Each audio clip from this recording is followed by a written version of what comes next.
আসসালামু আলাইকুম। আনিসা ভিলেজ ফুডে আপনাদের সবাইকে স্বাগত জানাই। আজকে আমি খুবই সহজে মাত্র 5 মিনিটেই বানিয়ে নিতে পারবেন এই ব্রেকফাস্ট রেসিপিটা আমি শেয়ার করছি আপনাদের সঙ্গে। তো একদম নরম তুলতুলে কেকের মতোই হবে আর ভীষণই মজাদার এই রেসিপিটা। তো তাহলে চলুন রেসিপিটা শুরু করা যাক।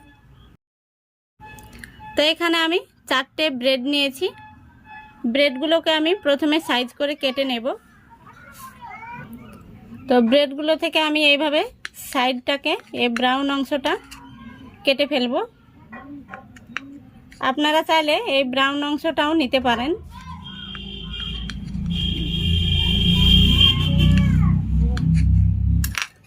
এই দেখুন এইভাবে আমি কেটে নেব।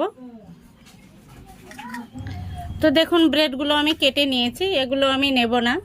এবার এখানে আমি একটি মিক্সিং বোল নিয়ে নিচ্ছি আর এখানে একটি ডিম নিয়েছি। ডিমটাকে ফাটিয়ে নিচ্ছি। ডিমের জন্য দিয়ে দিচ্ছি 1 চিমটি মতো লবণ। আর দেখুন এখানে আমি দিয়ে দিচ্ছি এই চা চামচের 2 চামচ মধু। তো এখানে আপনারা মধুর পরিবর্তে চিনিটা ব্যবহার করতে পারেন। এবার একটি হ্যান্ডউইচ দিয়ে খুব ভালো করে এই ডিম, মধু আর লবণ যেটা আমি দিয়েছি এগুলোকে খুব ভালো করে ফেটে নেব। খুব ভালো করে ফেটে নিতে হবে যেন এর মধ্যে কোনো রকম লাম্পস না থাকে।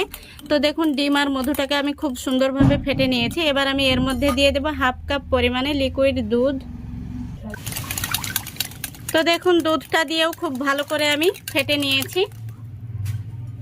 তো এখানে মিশ্রণটি কিন্তু রেডি হয়ে গেছে। এবার আমি একটি করে এই ব্রেডগুলো খুব ভালো করে ডুবিয়ে নিব। এইভাবে ডুবিয়ে আমি একটি প্লেটে তুলে নিচ্ছি। তো এইভাবে আমি একটি একটি করে এইভাবে সাজিয়ে নেব। তো দেখুন আমি 4টে ব্রেড খুব ভালো করে এই মিশ্রণের মধ্যে ডুবিয়ে পরপর সাজিয়ে নিয়েছি। এবার চলে যাচ্ছে এগুলোকে ফ্রাই করতে। তো গ্যাসটা অন করে আমি একটি ফ্রাই প্যান বসিয়ে দিয়েছি আর ফ্রাই প্যানে হালকা করে ঘি মাখিয়ে নিয়েছি। তো এবার আমি এই ব্রেডটাকে বসিয়ে দিচ্ছি। কিছুটা মিশ্রণ রয়ে গেছে, উপর থেকে দিয়ে দিচ্ছি হালকা করে। এবার আমি ঢাকনা দিয়ে লো ফ্লেমে এটাকে 2 মিনিট জাল করে নেব। গ্যাসের ফ্লেমটা কিন্তু একদম লো ফ্লেমে রাখতে হবে, তাহলে ভেতরটা খুব সুন্দরভাবে সেদ্ধ হবে। আর গ্যাসের ফ্লেমটা যদি বাড়িয়ে দেন তাহলে তলা থেকে পুড়ে যাবে আর ভেতরটা কাঁচা থেকে যাবে। তো দেখুন 2 মিনিট মতো কিন্তু হয়ে গেছে।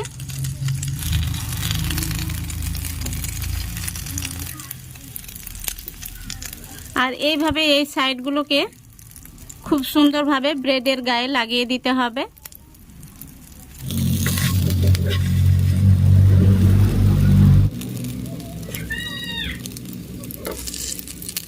সাইড থেকে আমি একটু ঘি দিয়ে দিলাম।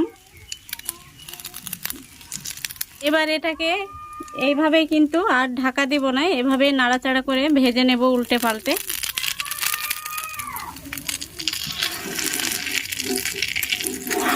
এইভাবে ধরে ধরে সাইডগুলোকেও ভেজে নিতে হবে।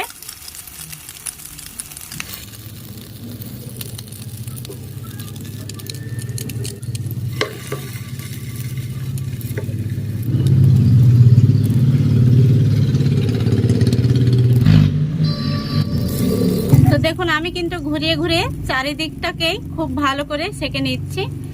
এভাবে ঘুরিয়ে ঘুরিয়ে সেঁকে নিতে হবে। আর এটা কিন্তু একদম নরম তুলতুলে হয়, ব্রেকফাস্ট হিসেবে কিন্তু দারুণ মজার। তো দেখুন হয়ে গেছে। এবার আমি গ্যাসটা অফ করে দিচ্ছি। এবার আমি একটি প্লেটে তুলে আপনাদের দেখাচ্ছি। তো এই দেখুন ফ্রেঞ্চ টোস্ট একদম রেডি। তো সকালের ব্রেকফাস্টের জন্য কিন্তু দারুণ মজার একটি রেসিপি, আপনারা বাড়িতে ট্রাই করবেন, ভীষণ ভালো লাগবে। আর বাচ্চাদের টিফিনেও কিন্তু এভাবে বানিয়ে দিলে বাচ্চারা ভীষণ মজা করে খেয়ে নেবে। তো আমি একটু কেটে দেখাচ্ছি আপনাদের কেমন হয়েছে। তো এই দেখুন বন্ধুরা কত সুন্দর হয়েছে। আমি একটু কিন্তু এটা বেশি করে সেঁকে নিয়েছি, আপনারা চাইলে একটু কম সেঁকেও নিতে পারেন। তা আমি একটু কেটে দেখাচ্ছি আপনাদের কত সুন্দর হয়েছে। আর দেখে কিন্তু বুঝতে পারছেন এই দেখুন কতটা নরম তুলতুলে হয়েছে, একদম কেকের মতো। তো এই দেখুন কতটা সুন্দর হয়েছে, ভেতরটা কিন্তু দারুণ সফট হয়েছে। তো এইভাবে কিন্তু আপনারা বাচ্চাদের বানিয়ে দিতে পারবেন। তো আজকের রেসিপিটা ভালো লাগলে অবশ্যই আমার চ্যানেলটি সাবস্ক্রাইব করে পাশে থাকবেন। আজকের মতো এখানেই বিদায় নিচ্ছি। ভালো থাকবেন, সুস্থ থাকবেন। ধন্যবাদ।